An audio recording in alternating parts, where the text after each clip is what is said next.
Hi, everyone.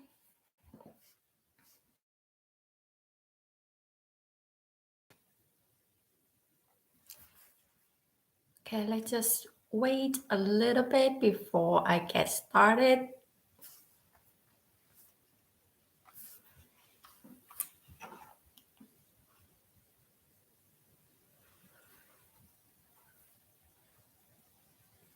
Someone just joined, so hi.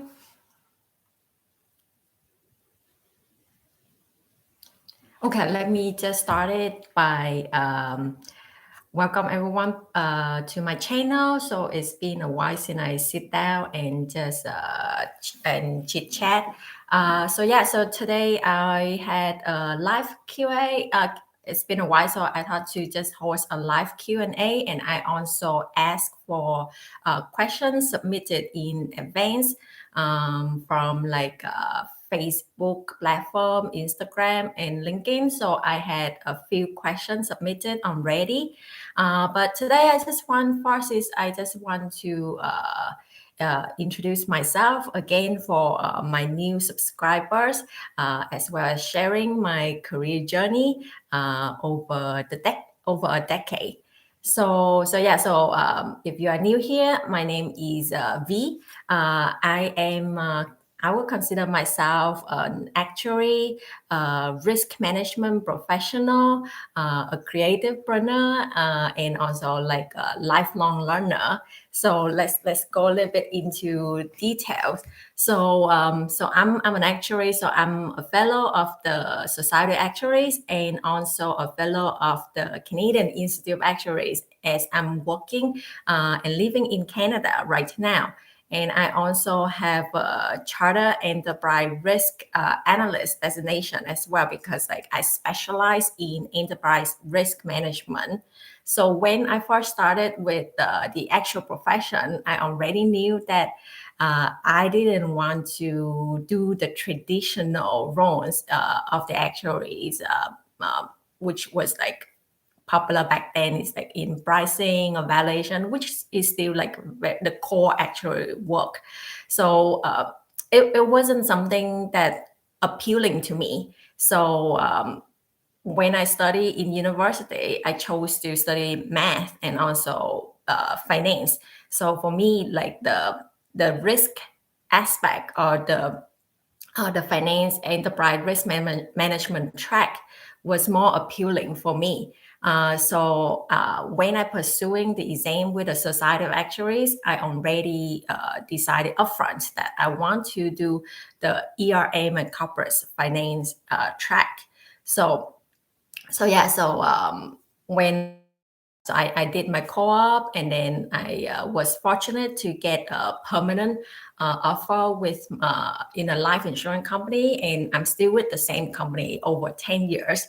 So I was part of the actuarial rotation program. So what it meant was that I we will be writing exams and writing actual exam, and we get the support from the company in order to have study days as well as money to pay for those exams. And we also different areas that employ actuaries and actual professional in the company until we become a fellow, and or until we decide to just like maybe stop at the associate level and then find a permanent position. So my first position with the company was in wealth management, analysis and pricing area. So I was there for 2 years. I did a lot of exam. I did a lot of exam. I actually wrote FSA exam before I even finished, and got my associate. But yeah, that's a different topic on the order of exam and stuff. But yeah, so I was there for 2 years, and then I went rotated into the pricing areas for individual insurance product. So I was there for 2 years as well. So I finished all of my exams. So that was from 2011 to 2014 is when I did all of my exam with the Society of Actuaries and the Canadian Institute of Actuaries. So I guess when I was writing the practice education course, so that's a requirement, the last requirement if you want to become a fellow of the Canadian Institute of Actuaries. So it was a big exam as well. But then I don't think they require it anymore for the CIA in Canada. So you guys are lucky. But anyways, when I was writing it, I was like, okay, this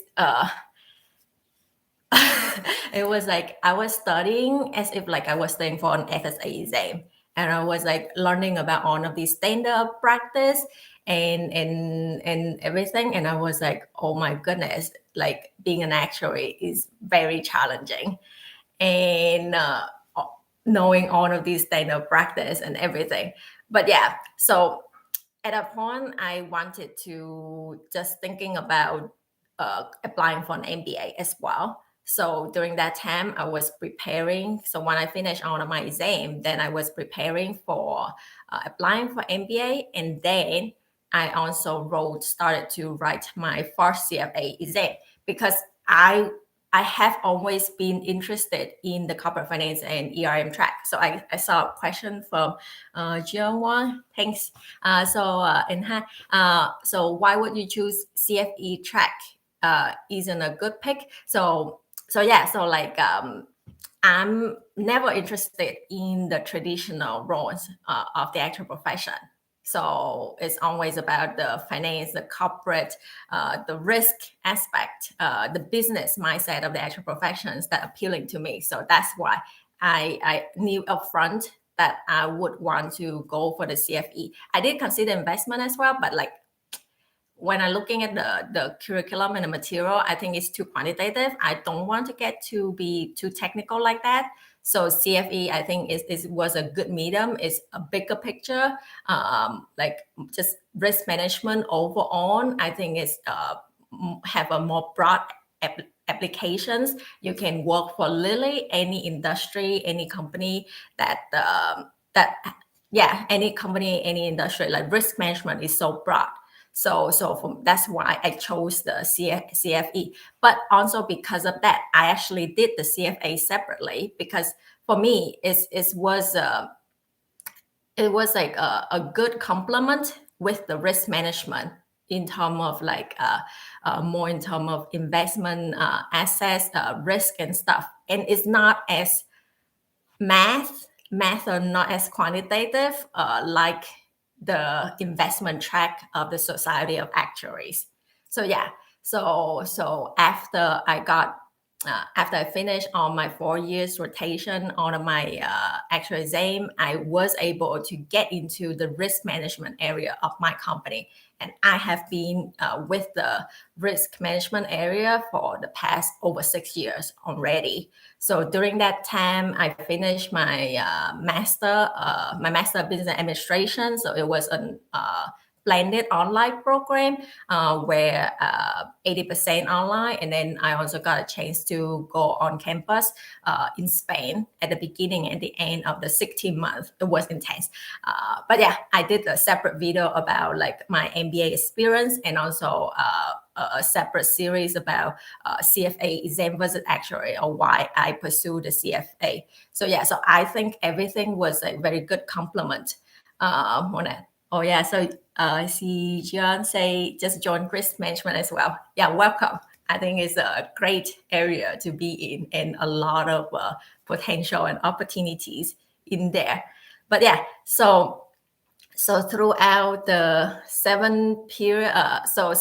throughout the 6-7 years in risk management, so I was from associate manager, and then I got promoted to manager, and then a little bit more than a year ago, then I was promoted to director level. So I guess I was involved in different areas of the risk management and overseeing different type of risk. So at one point I was specialized in more the insurance risk, And then now, and then at one point I was involved with special projects, looking at more like strategic operational risk. And now I'm back to financial risk management.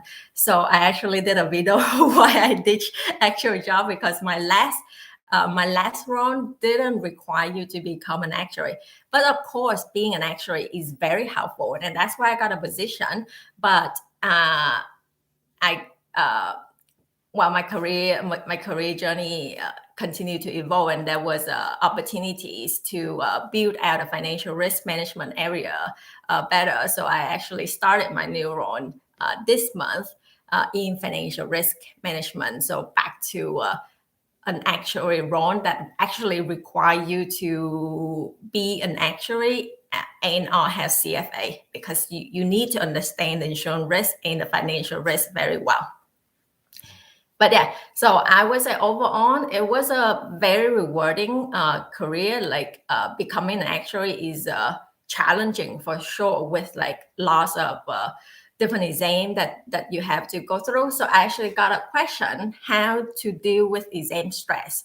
To be honest, I'm the type that have a very high difficult definition of stress. Like most of the time I would say like things can be difficult, but is it because of that you consider it stress? No, because you know it's difficult, you know it's challenging, and you know that that's part of life. So do we need to think it's stress or not? Like for me, it doesn't really matter. It's just like what kind of actions you can take in order to tackle something.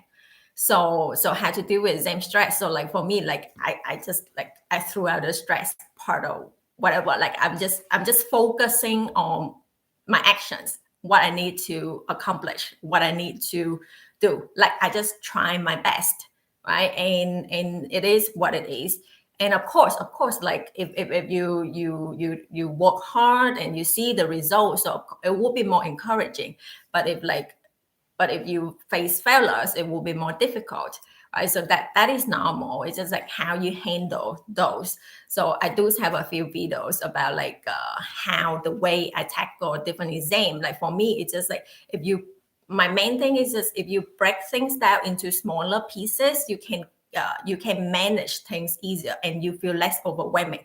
So the moment if you can feel less overwhelming, it's easier to feel like you're in control of things. And if you feel in control of things, then I think it's probably you will feel less stressed. So yeah, so I can put those links again in to those videos about my tips on how to just like tackle exams and stuff. And I see questions about like if someone finished exam P, whether they can do SRM. Actually, the society actuaries don't have any requirements that you have to do what kind of order that you have to do your exam. You can take even you can take the FSA exam first before you even finish those preliminary exam, and it's not an issue. I actually did it because I wanted to take advantage of the transition period, so that I wrote a 6-hour exam and I get a credit for 9 out, like 2, 5, and 4 hours, so 9-hour exam in totals. So if you think that if you finish the P and you look at SRM exam and you feel like you like the material, you think like it's a good time, go for it. Yeah, for sure. Yeah. And let me see what other question about exam. So how many hours per day would you study for the actual exam, and how would you advise an actual science student in university thinking of starting to write exam all together? Thank you. I would say how many hours per day? It depends on which exam you're writing. So let's say it's like exam P.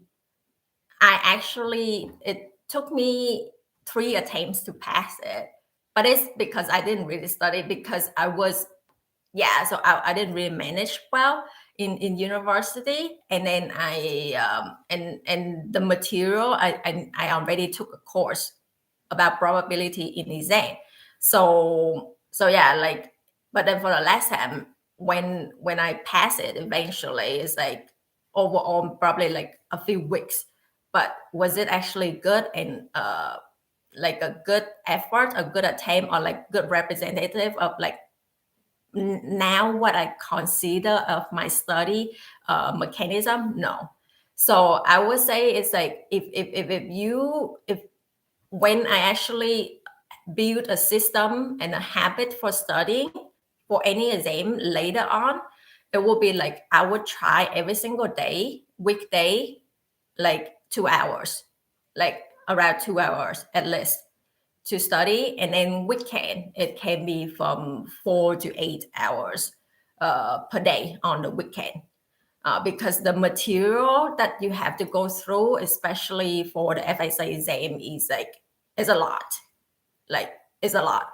So and then if you put aside time, at least like if you staying behind, or if there are days that you feel like, okay, I just need to take a break, then yeah, so you can take a break. You can afford it because you already start early. You already know that you put time into studying every single day a little bit, so you can afford taking break when you feel to. So yeah, again, I will link the videos about like how actually study for like those humongous exams, like from A to Z, like from taking notes or how I plan out, how I to do the review and everything. So I will put that in. Okay. Another questions. As a fresh grad, I'm kind of confused because I had my 2 internship with valuation and modeling. Not really sure is the right path for me. Still exploring at the moment. And that's fine. I think that's fine. Like my initial first 3 co-op jobs actually in tax, and then in business analysis, and in strategy. So what I found was that I'm okay with it. I enjoy the experiences, but I feel like it was lacking a little bit of math. I guess it's math. Just somehow, I don't know how to describe it properly, but that's what I feel like. So and when I got into the last co-op, it's my last co-op, which is actual role in risk research. I was like, maybe this is it. But I feel like maybe I want it a little bit more strategic piece. So, but then I know that like, yeah, the actual profession, if you can become an actuary, there are a lot of opportunities that you can do. Like especially in insurance company, like in my company, in life insurance company, like the actual path, you are on a path to become management level if you want to. If you want to, of course. If you're not interested and you just want to be very technical and stuff, you still can become like technical, and you still advance for sure. You still advance, but if you not, but if you're interested more on broader management, you are as well. Like the current CFO of my company is an actuary. I know several CEO of different companies, insurance companies, and actuaries. Is a career that have a lot of potential, especially in the insurance and financial industry, in the like consulting, reinsurance industry. So like it's just that the ability, if like we already get that quantitative skill right there. So now it's just we need to develop our soft skill further. At the moment, if we can like master those two, there are a lot of opportunities for you in this profession. But yeah, back to your comment. Like it's okay if you don't feel like this is you're not sure if you want to become an actuary yet, and that's fine, because even if after that, if you want to like midway you want to switch to data science, you can. You want to switch to analytic, you can. There are so many transferable skills. I feel like the training, the education is just like the actuary say, maybe not a lot of things I actually apply for work, but it's like the discipline, the ability that I know I can studying, I can do anything if I try, because I went through so many of those exams. So whatever new things I have to learn in life, it's probably just like the material or the difficulty is just like studying for an exam. Like I can study by myself. Or with the help of other people and stuff, or the research. There's so many different research out there as well that you can leverage. So overall, it's like by having these experience, by like pursuing the actual profession, I know that I feel like it equipped me to be able to know that like I can do a lot of things. So yeah, so I would just say continue, maybe take co-op job in another areas, maybe you want to see what actually you like. Is it the content? Is it the potential advancement? Is it just like, for me, the actual profession is very structured as well. Like, you know, if you pass exam, you can continue to get promoted and you get more opportunities and everything. But then you have to be okay with exam, writing exam. But if you're not, then maybe you can explore like other related. Is it the math, the analytics? So then go to data science, go into other company, technology company. So many opportunities. So just try and see what you like. Like. You're still young, so still have opportunity to change. And even for me, I'm still just like continue to explore my career journey as well. Okay, so next question. I'm struggling to find an actual internship though I only have one exam. What do you think I should emphasize in the resume or cold email? Thank you. So I would say having at least one exam is good note to indicate that your interest in, you're serious about considering like wanting to become an actuary. So at least having one exam is good. After that, you want to emphasize like what your other relevant experiences. So when I was saying about relevant experiences, just thinking if you're working in a corporate environment, if you're applying for a corporate environment, right? You work in a team, so your teamwork skill, your communication skill, your interpersonal skill, and then like the actual role is require a lot of like critical thinking, analytical, problem solving. So what are the experiences that you have that would demonstrate that? So back in university, like before I even got my first co-op, like I volunteer as a treasurer for one of the fund in the university. So from that, I can do that. I can demonstrate on my resume that I can handle numbers. I can handle data. My integrity as a treasurer, right? And also like work with other people and stuff. And then I also have my part-time actually working in a bar in a company. But then also like I have to deal with people, right? How to deal with customer. So it's like communication, interpersonal skills. So you want to show like what your experiences, doesn't matter if from like group work or from your part-time job or from your other work, like what relevant experiences or what relevant skill set, transferable skills you can that would be relevant to the actual position, right? So you look at the job description of the job posting of like of you interested the actual role, like you will see they would point out the different keyword, different skills, and make sure if you have those experiences, review them and make sure that they show up on your resume. Right? So for me, like the extracurricular activities, like in volunteering, in community, play a huge part. So they know that like you're not just study and that's it. They actually know that like you do other things in order to build your skill sets, build your experiences, or like competition too. So it's just like only when you have a lot of experiences, then you have stories to tell in the resume as well, with like in the interview, right? If you have no story to tell, like how are you gonna demonstrate anything? Like if you just, oh, I just study, okay, right? So you want to like emphasize on like a lot of different experiences and stuff.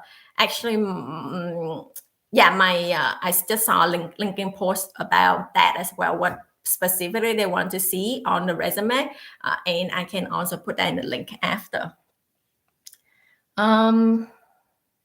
Okay, I got a question. During your student life, how you maintain your consistency and focus, and how much time you spend for self-study? Let me tell you, I was a bad student. I'm not proud of my I guess past few years of transcript and stuff in university. Well, I do have some personal reason and stuff, but it's still an excuse. Anyway, it's like I only finished 2 exams before I got my permanent offer from my company. For my University of Waterloo, having 2 exams is on the very low side. Normally, people graduate with 4 to 5 exams, and I only have 2. But what I said earlier, I was pretty lazy. I made many mistakes in studying. Basically, if you don't really study, yeah, it's difficult to pass exam. But the moment I built my study habit and everything, I actually passed 7 level exam afterward within like 3 years. So there was a period of 6 months. I actually did all my FAP and also the MLC exam. So it's like I passed everything on the first try. Afterward, when I figured it out how to study and how to put my mindset into that. So I will put a link on this. But yeah, so like for me, so I do have a few videos talking about like consistency and focus and study tip and stuff. So for sure, watch those videos. Like I really mentioned like everything from A to Z, how I actually study when I build those habits. But yeah. Okay, so the next question, what role would you recommend for actuary with good finance skills apart from AOM, of course? I'm a new grad analyst with my CFA level. Okay, so AOM, okay, so risk management. Like risk management is so broad. You can work on insurance risk, or you can work on the market risk or credit risk. Like a lot of people in the market or credit risk have CFA, or I guess they can be actuary with CFA, or they just like have a CFA professional as well. So, but I would say if you get into the risk modeling, maybe on the first line it would be better, because like when you get into second line, it means that you have to provide like oversight activities. So you would want more experiences. But yeah, so like if good finance skill, like and even actuaries become CFO as well. So if there are the finance role with like actuaries in the team, yeah, you can get in there as well. And the other one is like in pension, like wealth management. Like that whole thing is because you actually manage the cash flow, thinking about that, because it's like the risk more is on like the investment side, right? When the investment and the longevity risk and everything with finance, like if you're interested in finance, you can get into like the wealth management instead of the pricing or valuation on the life insurance products, but more like on the wealth management side. What study material used for or recommend for CFA track? It's been too long. I don't remember, but I will answer that in the comment later once I look up that one. Yeah. So next question, I'm currently studying for SOA fellowship exam. Do you think that SOA study no and needed? How do you study it fast enough? Okay. I actually did a video on like how I study for all of those FSA exam, everything. So I do use study note of like definitely like the company gave me money in order to also to buy study material as well. So I definitely leverage it, and I think depend on mine was very brand new because it was the first time they changed the exam. So there was only like one option actually of like the study material for it. But yeah, so I will put the link into that. Whichever straight FSA track did you take? Yeah, the corporate finance and ERM track. So I was commenting earlier in the video that I'm not interested in the traditional area of the actual profession. So I already knew upfront that I wanted to do the corporate finance and ERM track. Okay. So do you think that getting the SOA associate credential at age 28 is too slow? No. Well, the stat from the SOA is that like getting a fellow, the average age of getting a fellow is around 31. So, and that's only the average. So it means a lot of people got it earlier and a lot of people get it later, right? So if you get a fellow of 31 on it, just average sign, and from the associate to the FSA, there's two big exam.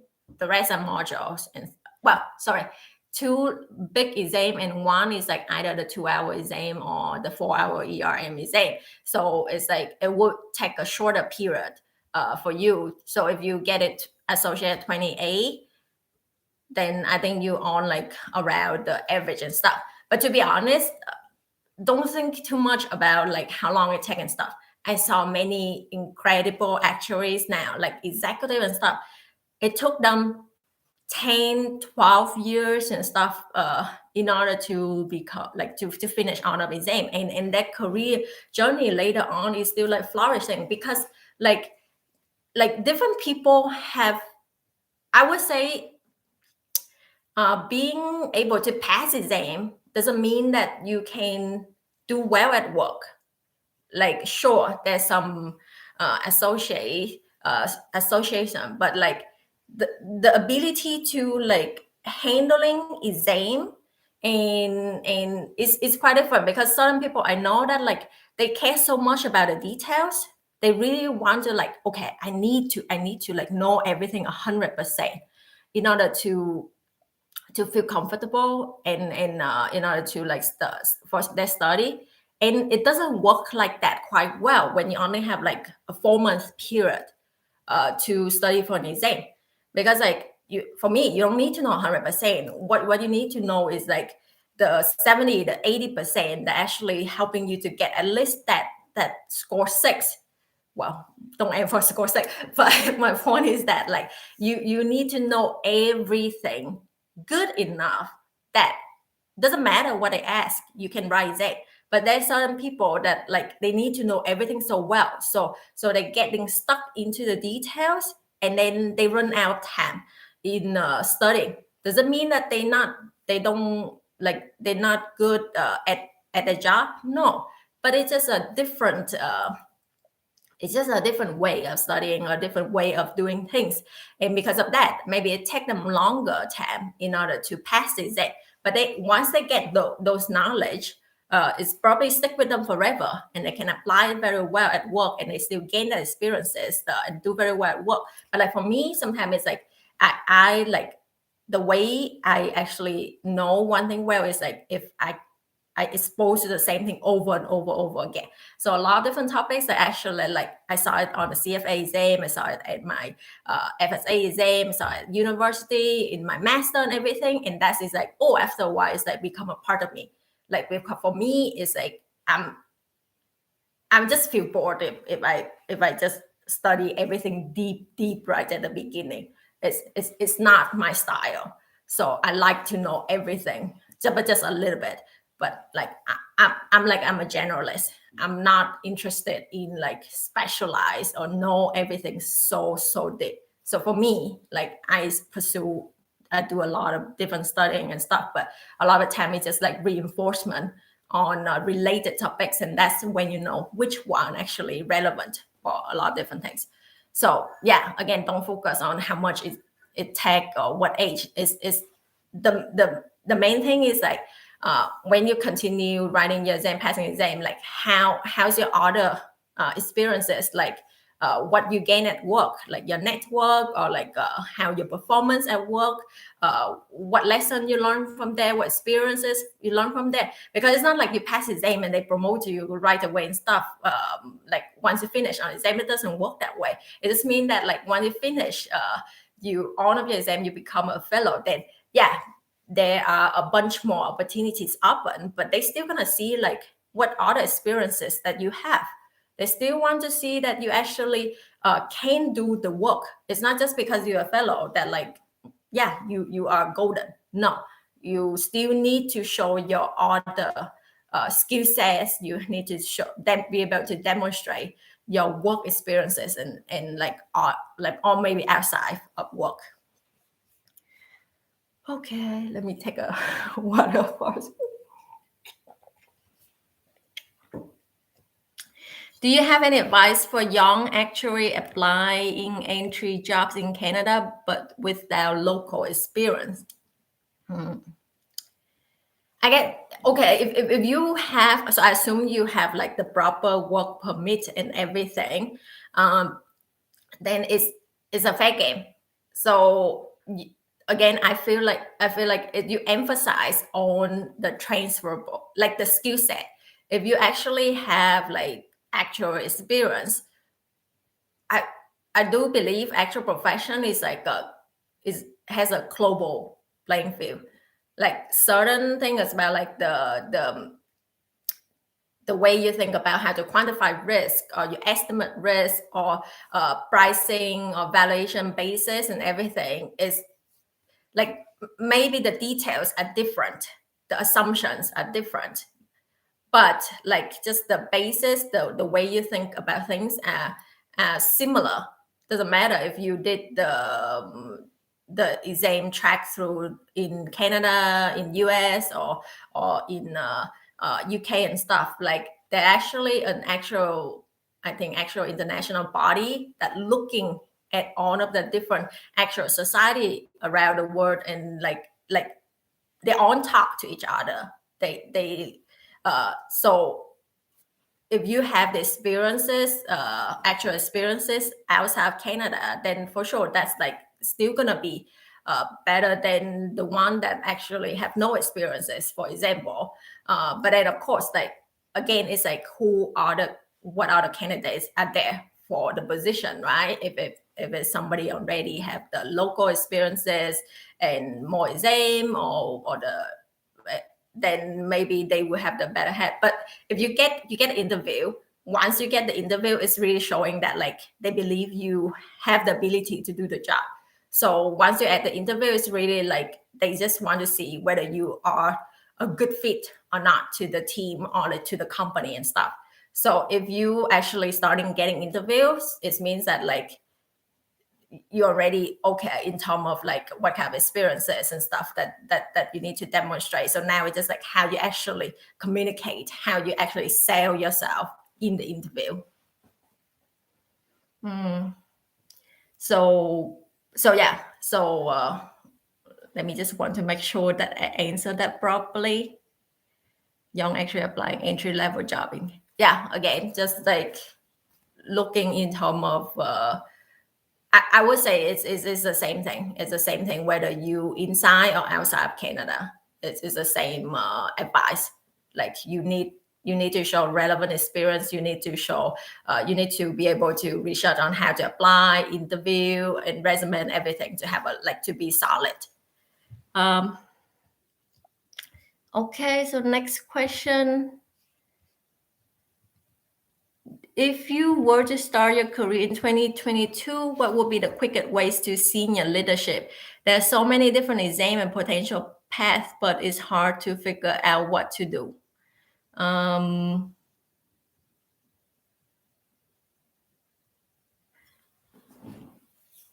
Well, to be honest, for me, if I have to, let's say if I had to redo everything, well, first, I'm not really looking forward to rewrite on the exam. But let's say if I start everything right now, I don't think I would. I would say that I wouldn't change anything that I did in the past 10 years and stuff.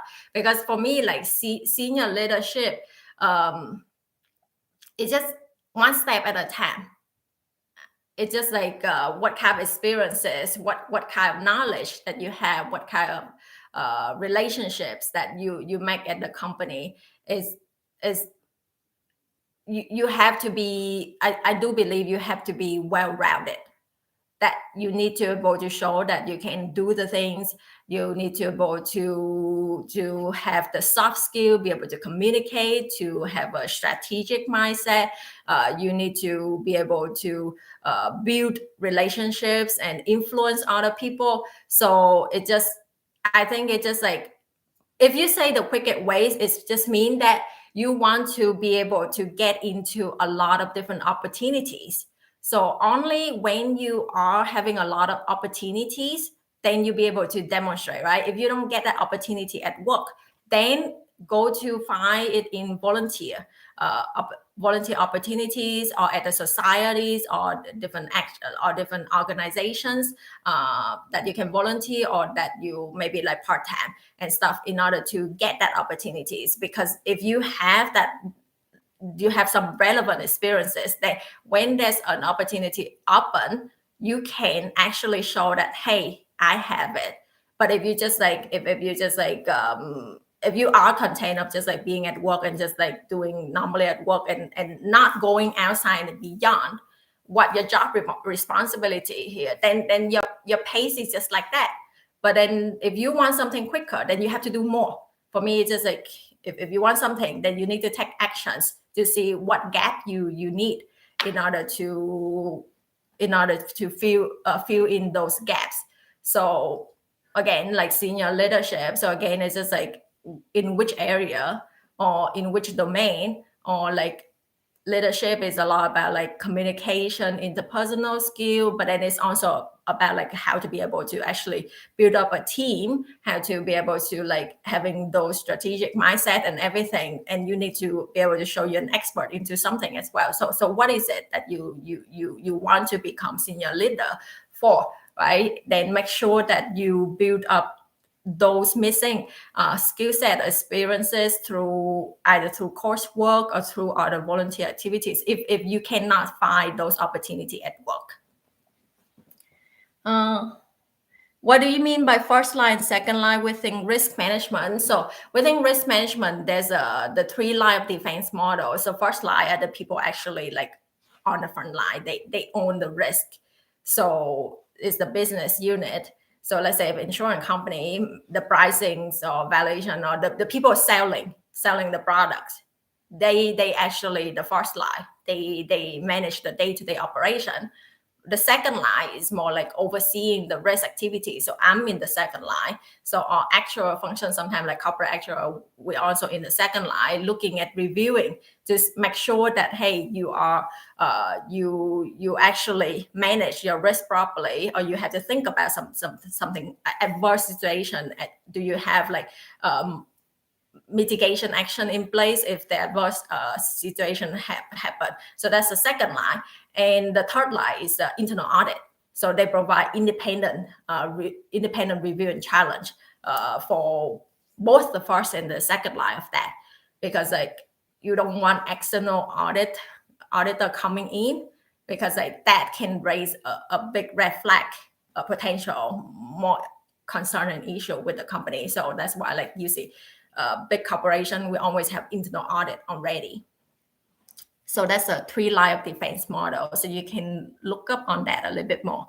Can I have a follow-up question? While applying for an intern or new grad job, should I cold email the HR recruiter or the department manager? Actually, thank you. HR recruiter, I think you can. What I would say though, like if there are events, recruiting events of the company, like these days, I think you may be able to attain a lot of those events because it's being hosted online. I would say approach it through that, because like then you actually have the personal touch first, and then you can follow up by the email and everything, right? So if I think if it's better if there are those events that you can approach the people, especially through HR. It's really depend. Like for hiring manager for Actuary, I think it depends because like in my company, a lot of the entry level position are being recruited like by a central team. So there are a few actuaries and HR professional. They work together and hiring like all of the actual resources into the program, and then they actually like let different actual candidates to work in different teams, and then after that, when you get to the rotation program, then you interview with different hiring manager, but you're already in the company, so it's a different process. So sometimes even like when people approach me, like I'm not even involved in hiring.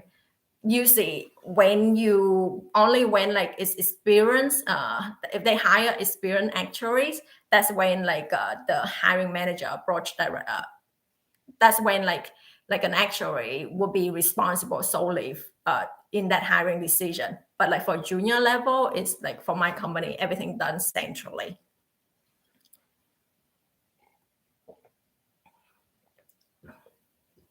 Any financial risk management related book you recommend? Me, I'm not really reading any books outside of what I have to study. So I can show if anything, I would suggest that you look at the curriculum of the corporate finance and EIM track of the Society of Actuaries. So in those exams, they're always gonna have like a few books and or article and stuff that like if you're interested in this, that will be the material that you want to learn and study. Okay, so I got a few more questions on from earlier, so let me answer those first. What are my prospects if I am not able to pass all of my actual exam? Will my company fire me, limit my promotions, or limit my responsibilities? Okay, let me handle this because I think it's a very good question, and many people would be interested in this. I would say it's really depend on the company. So let's say for my company, they do require you in order for you to be in the actual resource program at the beginning when you was like still writing exam, because like they supporting you by giving you study days, by giving you opportunity to rotate every 2 years, and also like by paying for your exam and everything. Then they do require that you have to pass like one exam every 18 months or something. If you're not meeting that requirement, then there's a chance that you're probably going to be out of the program. So it doesn't mean that you cannot be in the company anymore, but it just means that like you may need to be able to look for yourself what are the job out there that's just hire actual role. But then like if they reserve it for the rotation program for the actual resource, then there will be like fewer position that you can choose from, right? So you have to be able to find your own other job in order to stay. And sometimes if you do well at work and it's just like you're struggling in writing exam and passing exam, but then you still have the good relationship at work, and then you still do well at work, I think you can work it out with your manager in order to like stay in whatever the position. But then you need to like pay for your own exam fee and everything, and you're not going to get a study support. But then like if you actually be able to pass the exam again, then maybe you can apply back into the actual program. So that's what happened when like if you're writing exam at first, and then if you're part of the actual program and you cannot meet the requirements. But let's say if now you decide like, hey, I finished, like I don't want to write any more exams, then what's gonna happen, right? So it's the same thing. I think at the end of the day, are you still doing well at work? Are you still contributing to the company? Can you still find roles that you add value to the company?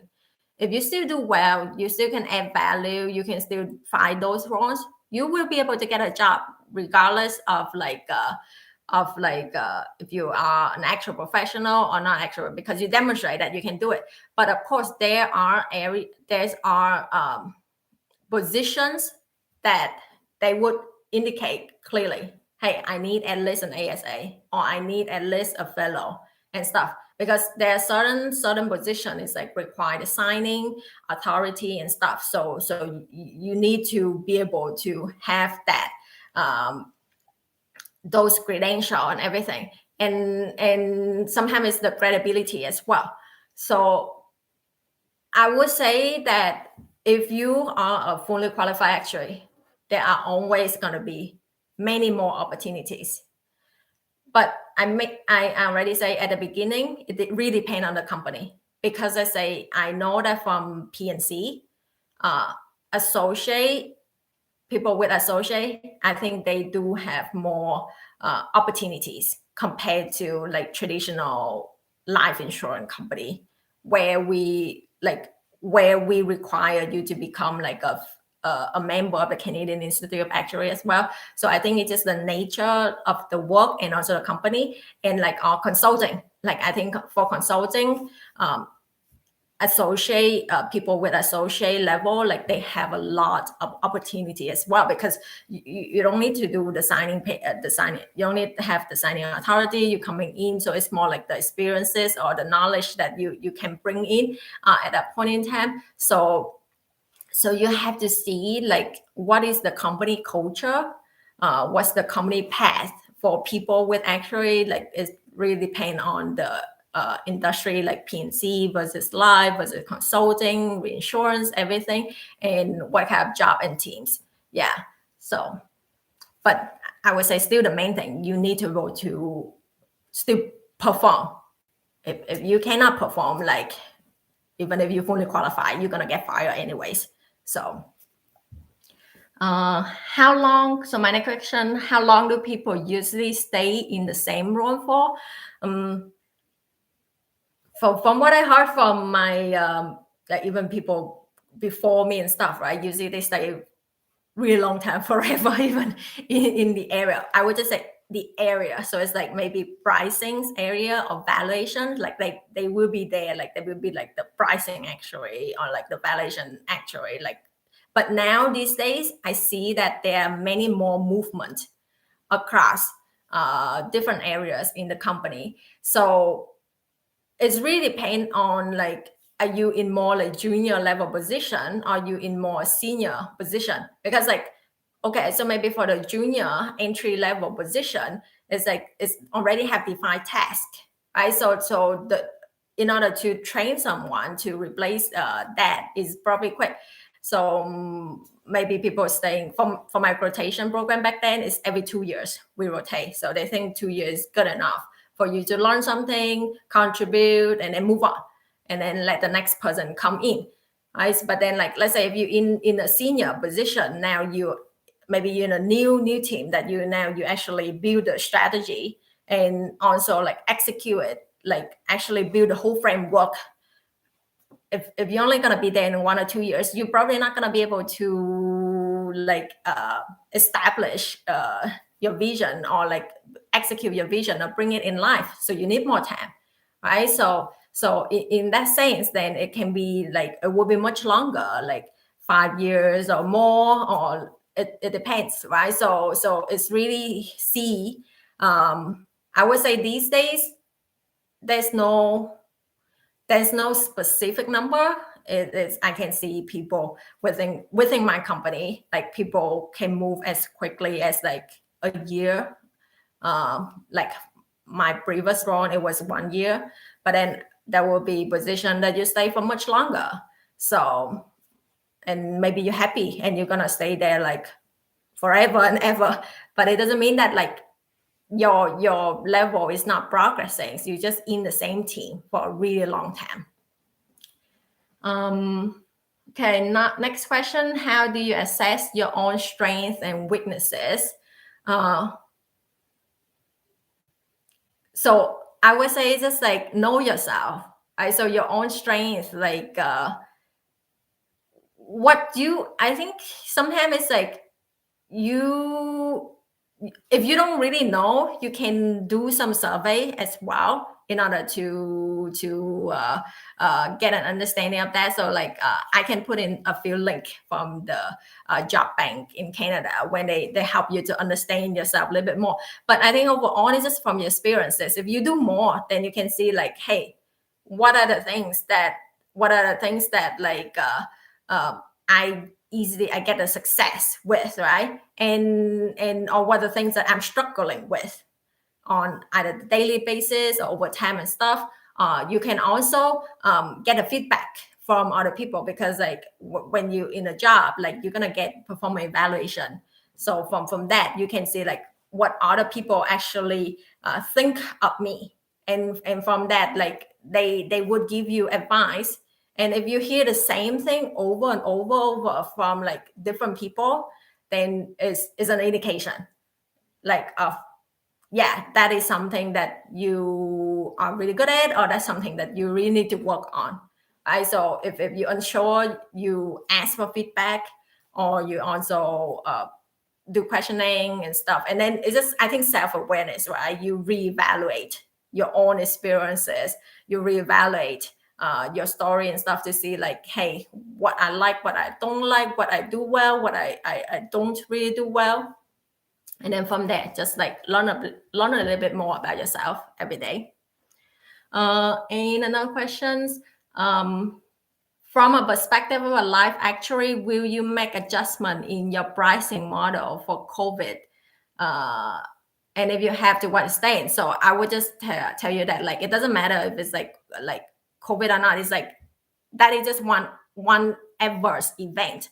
So the job of a pricing actuary, they do need to look into the experience of and to see like they need to make any adjustment, like the comp basis change to make the adjustment in the model, looking at past data, but then also actually the main thing is to predict the future, right? Like, do we see that certain similar events gonna happen or not, or like it's gonna be just like a one-time thing, or is it gonna repeat in the future and everything? So for sure, you need to like I don't deal with the data, so I wouldn't know, but like for sure, like this is the job on an actuary.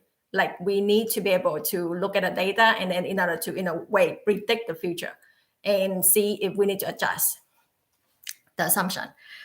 So, and another questions, what is your long-term professional goals? So I would say my goal has always been working for a company or industry that I find meaningful.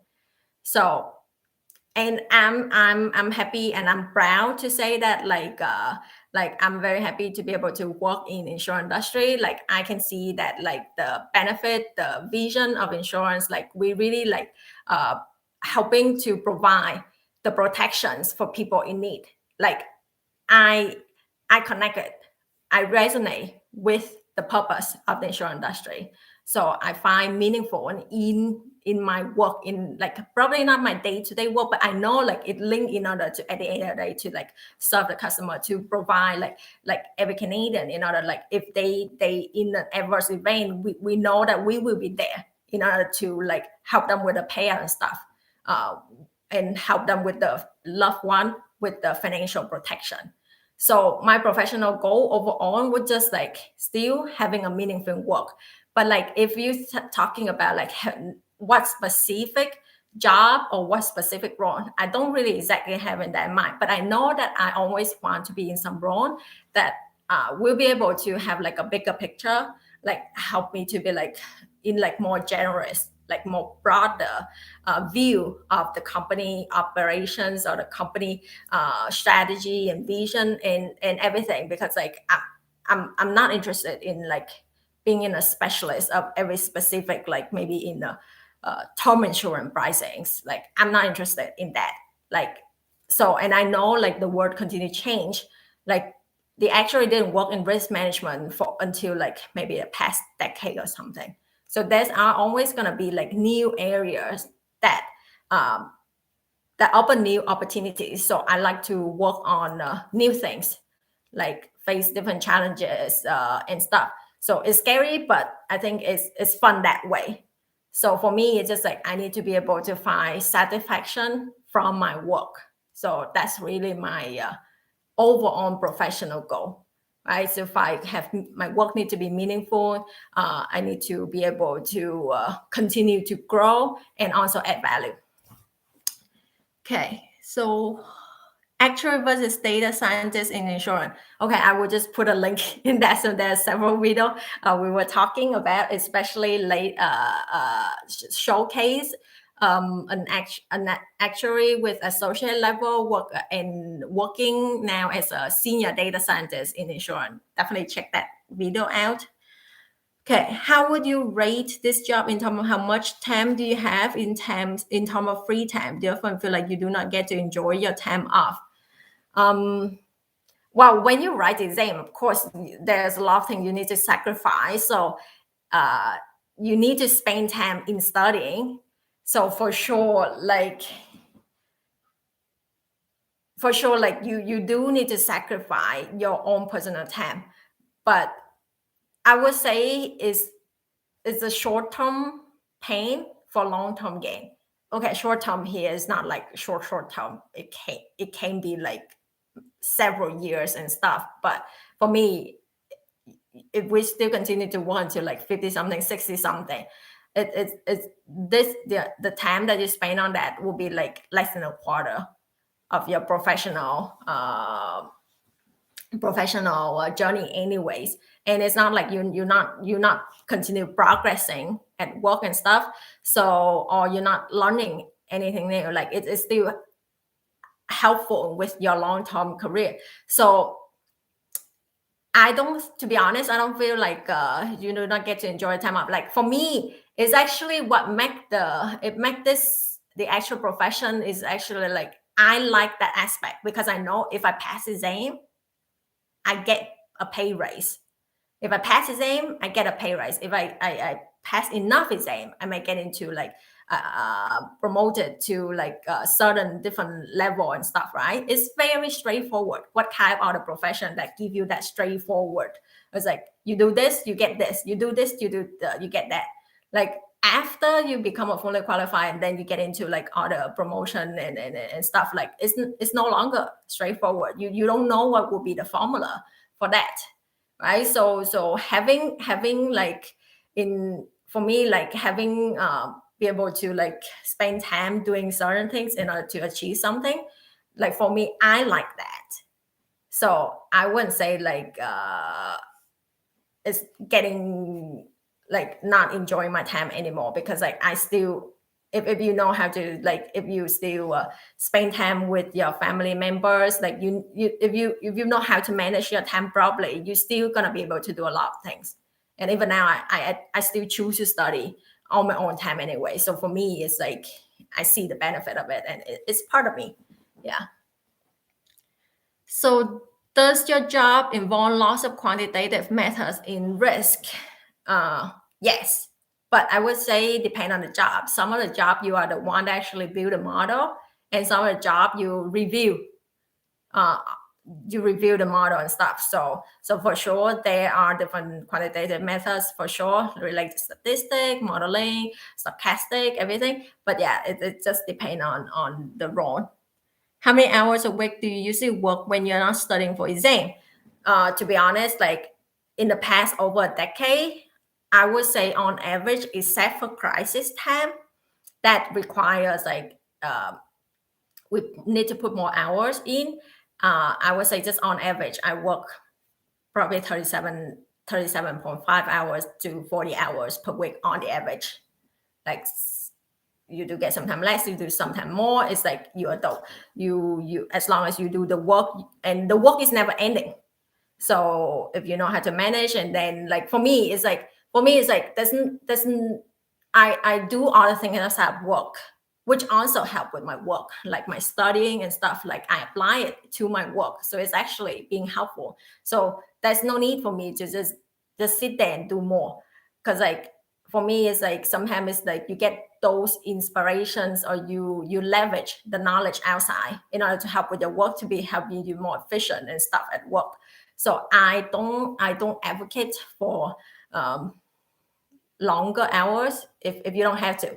But there, of course, there are times that I need to OT, and those are, I would say, only crisis time.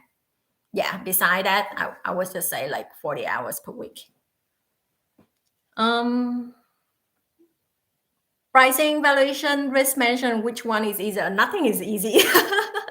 It's, to be honest, it's really depend on what you like, and to be depend on, yeah, to like, for sure, I never want to get into valuation. It's just too many standards to like, it just a lot with like reporting with the regulator, knowing all of those standards and stuff. Just not appealing to me. Like I don't see much room for innovation in that. Pricing, yeah, I think you can get that, but it's still too specialized. Like for me, like risk management is so broad. You can actually work for any industry, or like you often oversee a lot of different products, or you work with a lot of different teams and stuff. Like for me, it's a bigger view. So definitely I enjoy risk management. But yeah, easier is if you like something, is that thing probably you will be more willing to do things, probably gonna turn out easier for you. So would you consider to make a video in the future to introduce different types of risk model? Let's see. I'm not too interested in talking about like the technical aspect, because like it's a little bit boring for me. So I only want to do that with at work.